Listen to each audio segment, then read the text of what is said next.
This next album comes from my old stomping days, Humble Pie Smokin'. It's rock and roll.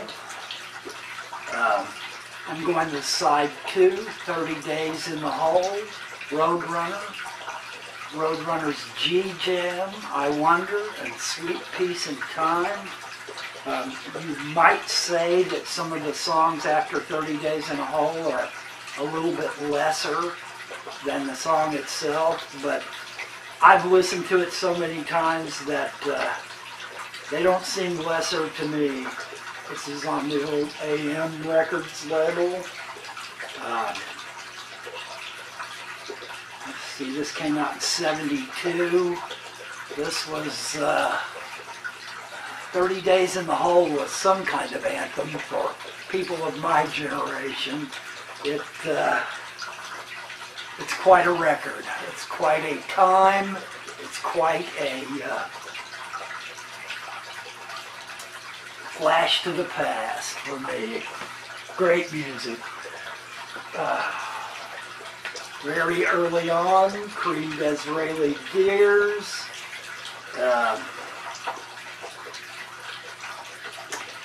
I'm going to go with Tales of Brave Ulysses, Swalabar, We're Going Wrong, Outside Woman Blues, Take It Back, and Mother's Lament. Just really early rock and roll.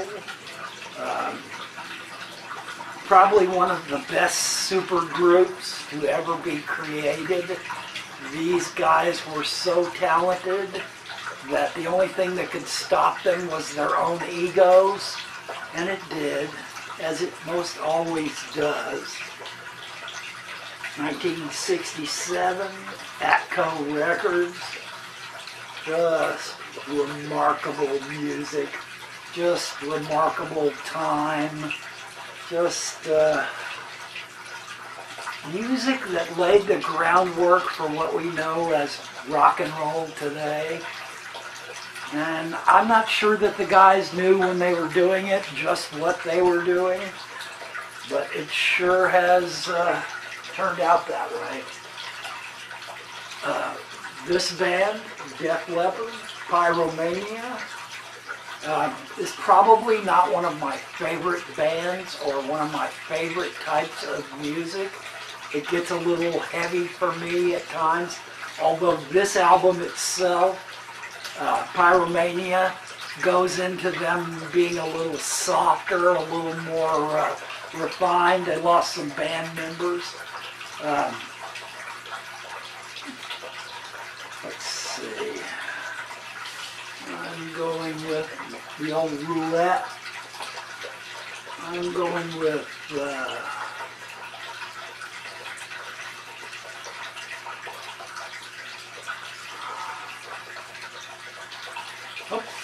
wrong album and the wrong cover. Okay. I'm going to go with Too Late for Love. No, Foolin', Rock of Ages, Action, Not Words, Coming Under Fire, and Billy's Got a Gun. This is a polygram, but obviously it's got the wrong record in the sleeve, and I'm going to have to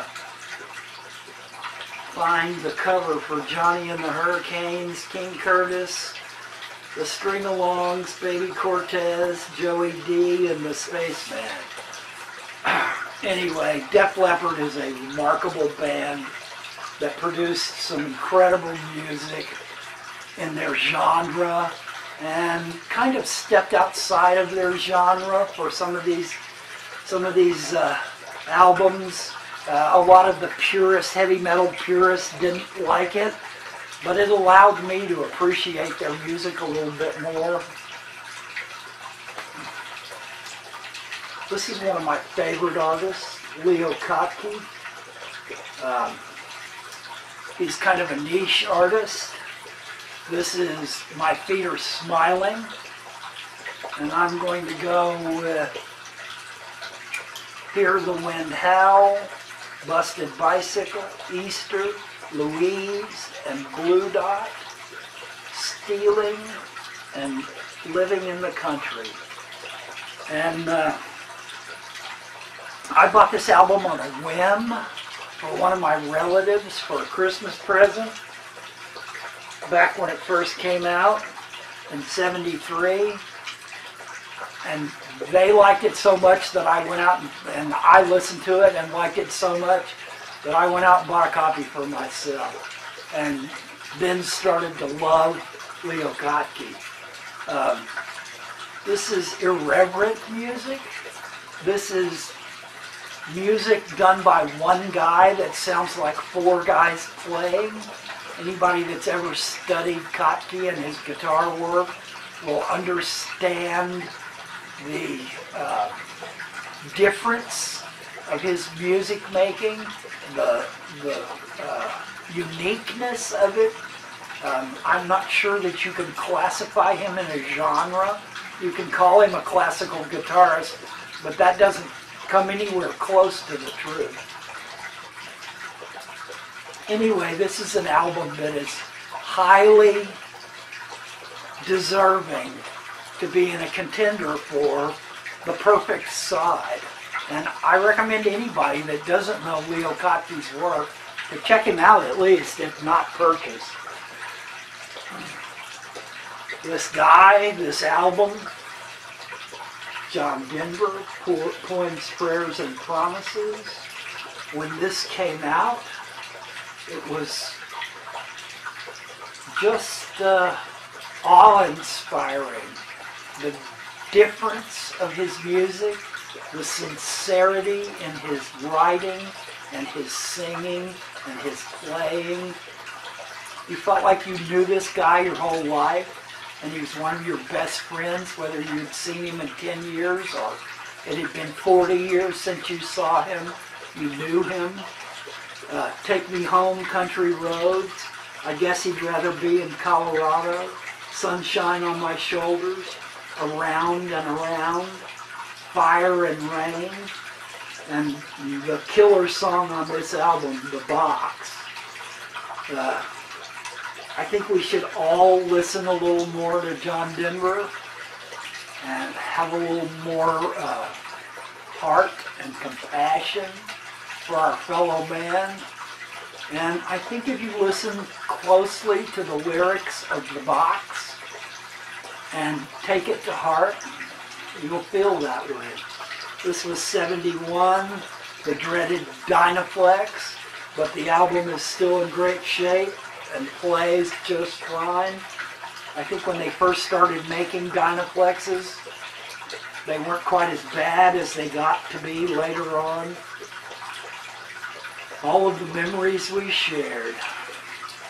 We miss you, John Denver, and this is a great contender album for the perfect side. I'm breaking my own rules slightly. I did show 10 Years After, A Space and Time on an earlier video, but I didn't intend to, and I had intended rather to show One of These Days, Here They Come, I'd Love to Change the World, Over the Hill, Baby Won't You Let Me Rock and Roll You. Now, Baby Won't You Let Me Rock and Roll You is quite a bit different from the other songs on that side. This is Alan Lee at his best. This is the band at its best. This is an album full of great hits and pretty much an anthem for a lot of us that grew up in this era. Chrysalis music, just an incredible album. If you don't have this in your collection, go buy it right now and play it a lot until you understand it. Definitely a contender for perfect side. It probably should have gone on to the Defender selection. These guys are one of the most incredible bands. Oh wait, this is a movie album. I can't use Talking Heads. I can't use Stop Making Sense. It's against the rules. Alright, next I will do the Defenders. And by the way,